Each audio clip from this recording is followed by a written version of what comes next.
All right. First question. What does the number 4 mean to you? Oh my god.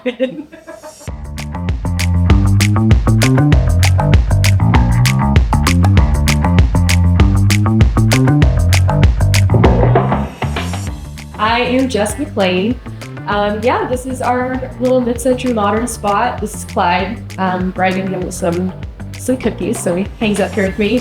We're here in Phoenix, and I'm getting excited and ready to run the TCS New York Marathon this Sunday, which is crazy. Only, what is this, 3 days left, 4 days left now? So obviously we sat down in the beginning of the year, had a nice little catch up. Well, actually for me, kind of getting filled in on everything about you for the most part. So just in totality, like how do you feel like the year's gone, right? Like how do you feel like there's been a lot of progression, a lot of fun, but in your words, kind of how do you think the year went for you?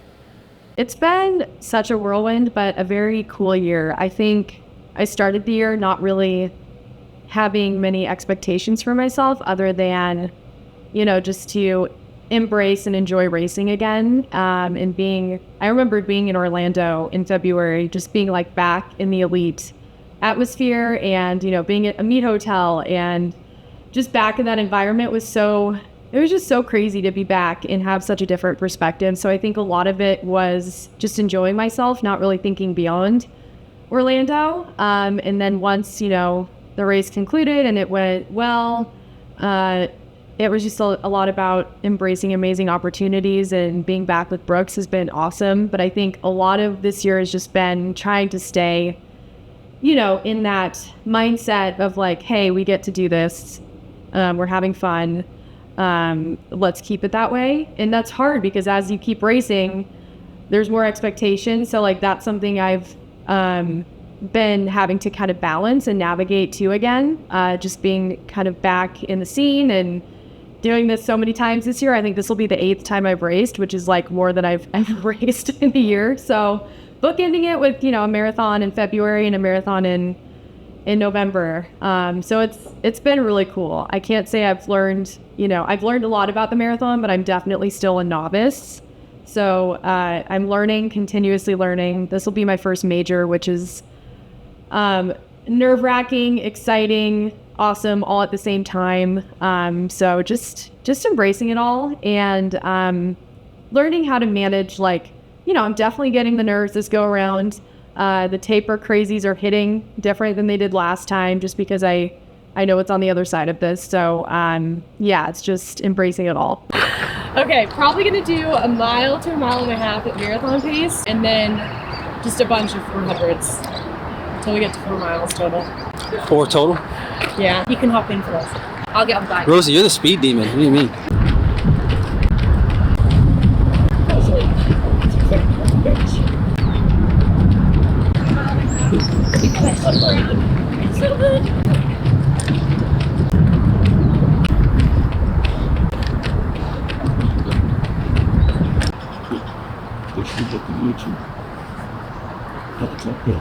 So proud.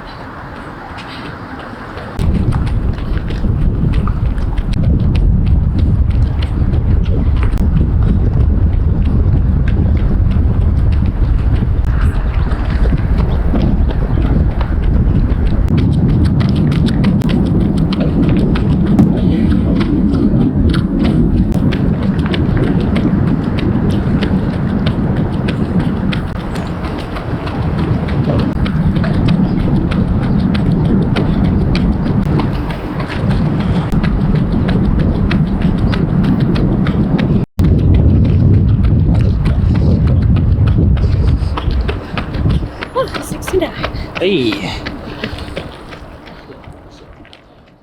Where were you November 2nd of last year? November 2nd of last year, so I work for 2 nonprofits, and one of them has, the Love Pup Foundation, has a huge concert and adoption festival every year, and this year it falls on November 9th, but last year it fell, I think, on November 3rd, so I was likely there. We bring in some amazing live artists, and the whole premise of the event is to adopt as many dogs as possible. So I was there last year, and then I'll have that the week after I get back from New York. So you still have a very active life. I think it's one of the things we talked about the most last time we spoke, and that hasn't really changed, right? Like you kind of keep up with everything. Obviously, Clyde here is an active part of the lifestyle. So what has been the biggest kind of change outside of that? What have you added to your daily regimen? Yeah, I think the biggest difference has been obviously bringing running back into the fold at this level that I was doing it at, you know, from 2015 to 2018, but as a much younger athlete. So I basically, when I had communications, you know, initial communications with Brooks, and was entertaining the idea of, you know, signing a contract and representing a shoe company, it was understanding that, hey, I am a representative of a brand and I owe it to them to give it my best shot, you know, as much as I owe it to myself to do the same. And then on the other side, it's like, okay, I've been working in, you know, like, and really enjoying my professional career outside of running. And I also owe it to like my colleagues and my bosses and all those people who have supported me, you know, in the running realm. So I owe it to them as well to like still bring my best, you know, effort to work every day. So a lot of that was figuring out, okay, like what gives. And I think a lot of it was just like lifestyle, like outside of the sport and outside of work. Luckily I married somebody who's also very disciplined and has a really hard job. Connor's in the construction sector, so he's up early. So we just work together to kind of support each other. And a lot of what I've done this year is like invest in my body, in recovering, and a lot of the small things again. I work with George Byron, who's an amazing massage therapist. See him every week, sometimes twice a week. That's an investment, like financially and, you know, my time and my body. But I believe in that so much. And he's been, I think, one of like the biggest reasons that I've been able to compete at this level. So yeah, I'm still learning, especially as I get older in the sport and embrace the marathon distance. Still learning a lot about my body and that there's a lot of work left to do. But I'd say the biggest thing this year has been that. And then just enjoying the process of like, okay, I got to get to bed early. I got to get up early. Nutrition is definitely, you know, a big factor, sleep. So I've embraced a lot of that again, which, you know, it was fun to take a few years off and not treat the body like a temple for a little bit. But now we're doing that again. So yeah, that's been the biggest, you know, approach this year is just trying to do all the little things right. All right, Jess, you feel refreshed? As refreshed as I can. You know, it's taper week, so you're happy it's here, but you've done 12 to 14 weeks of hard work, so as refreshed as you can feel. I'll feel good in about a week, so that's all that matters. What are we at? Is this? He's Friday, so is this 8 days out? 9 days out? 10 days out officially? Yeah, 10 days out. What do we got this weekend? Easy run tomorrow.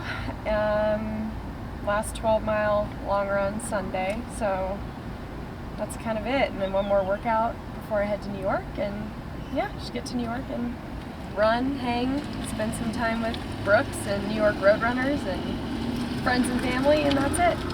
Crazy that it's here. The Big Apple. Big Apple. Okay, now it says that he's... First I thought that was your car, and then I was like, oh no, that's... Yeah. Where's the park? I parked over there. Yeah. Oh, what's up, Bernard? What's up, man? All right, sir. Post run interview. How'd that go out there for you? It's kind of hot. Felt very average. Were your nipples chafing this time? Yeah, nipples chafed a little You gotta bit. figure that out. It's part of the gig, I think. You got a trail race coming up, sir? I do. What's that trail race? Let's plug this. Gotta get the people tuned in. So Jess told me I was out of shape because I started my business a year ago. That's not how I phrased it. And so This is Guy Talk, Jess. Excuse us. I bet her that I could do a 50K in 12 weeks after a year of no working out. So I'm 3 weeks out right now. Okay. It's gonna hurt. Feeling these Brooks though. What are these? I'm not fast enough to wear these things. What are these? Glycerins? What are these? They're Hyperion. Hyperions. There's always, Hyperion Max. Oh, you got the Hype Maxes? that's what George tells us to wear. We do whatever George says.